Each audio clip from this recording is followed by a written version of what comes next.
ఇంట్లో గులాబ్ జామ్ పౌడర్ లేకపోయినా గులాబ్ జామ్ చేసుకోవచ్చని మీకు తెలుసా?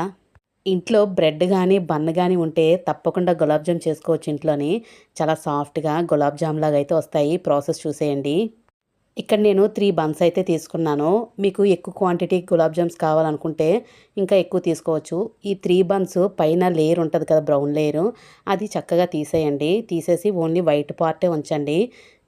మీరు ఈ ప్లేస్‌లోని బ్రెడ్ కూడా వాడొచ్చు. నేనైతే బన్స్ ఉన్నాయని బన్స్ వాడుతున్నాను. అవి మెత్తగా పౌడర్‌లాగా అయితే చేసేసుకోండి బన్స్ అంతటినిని. అలా పౌడర్ అయిన తర్వాత అందులోని కొంచెమే సరిపడినంత మిల్క్ అయితే మరగబెట్టుకున్నవి వేసుకోండి. వేసుకొని చక్కగా మెత్తగా ముద్దలాగా అయితే చేసుకోండి. చూసుకోండి, మిల్క్ ఎక్కువ వేసేస్తే మరి పేస్ట్ లాగా అయితే అయిపోతది. అలా కాకుండా ఉండ చేసుకోవడానికి సరిపడినంత క్వాంటిటీ మిల్క్ అయితేనే వెయ్యండి. అలా అయితేనే ఉండ పర్ఫెక్ట్‌గా వస్తది. ఇంకా పాకం కోసం నేనైతే హాఫ్ గ్లాసు షుగరే వేసుకున్నాను.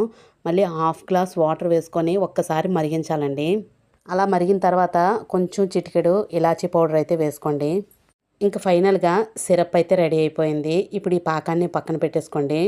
చక్కగా ఉండలు చాలా సాఫ్ట్‌గా వచ్చేస్తాయండి. పగుల్లాగా అయితే రావు. చాలా చక్కగా వస్తాయి. బావుంటాయి కూడా. మొత్తం అన్నీ చక్కగా ఉండల్లాగా అయితే చేసేసుకొని ఒక ప్లేట్‌లో పక్కన పెట్టేసుకోండి.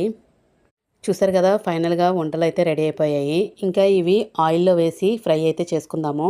పాన్ పెట్టి కొంచెం ఆయిల్ పెట్టుకొని చక్కగా డీప్ ఫ్రైకి సరిపడినంత ఆయిల్ అయితే వేసుకోండి. అది కొంచెం వేడెక్కిన తర్వాతే వేయండి. ముందుగా వేసిన మనకి నో యూజ్ అనమాట. ఇలాగ ఆయిల్‌లోనే మొత్తం అన్నీ డిప్ చేసుకొని గోల్డెన్ కలర్ వచ్చినంత వరకు వేయించుకోండి. ఇంకా ఈ వీడియోకి ఎవరైనా లైక్ ఇవ్వకపోతే ఒక లైక్ అయితే ఇవ్వండి. అలాగే ఛానల్‌ని సబ్స్క్రైబ్ చేసుకోండి. ఇంకా చాలా వీడియోస్ ఉన్నాయి. మన ఛానల్‌లోకి వెళ్లి చూడండి.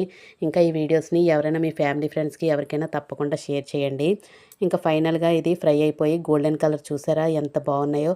చూడ్డానికి as it is gulab jam లాగా అయితే ఉంటదండి. అన్ని సిరప్‌లు అయితే వేసేసుకొని చక్కగా పాకం పీల్చినంత వరకు ఉంచుకుంటే మంచిగా యమ్మీ యమ్మీ గులాబ్ జామ్ అయితే రెడీ అయిపోతది. బన్స్‌తో కూడా ఈజీగా చేసుకోవచ్చు. గులాబ్ జామ్ పౌడరే ఉండవసరం లేదు.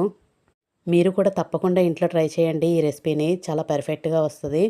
ఎలాగొచ్చిందో మీకు తప్పకుండా కామెంట్ సెక్షన్‌లో అయితే షేర్ చేసుకోండి. ఇక నోరూరించే గులాబ్ జామ్ అయితే తినడానికైతే రెడీ అయిపోయింది. ఎలా ఉందో ఒక్కసారి కామెంట్ కూడా చేయండబ్బా!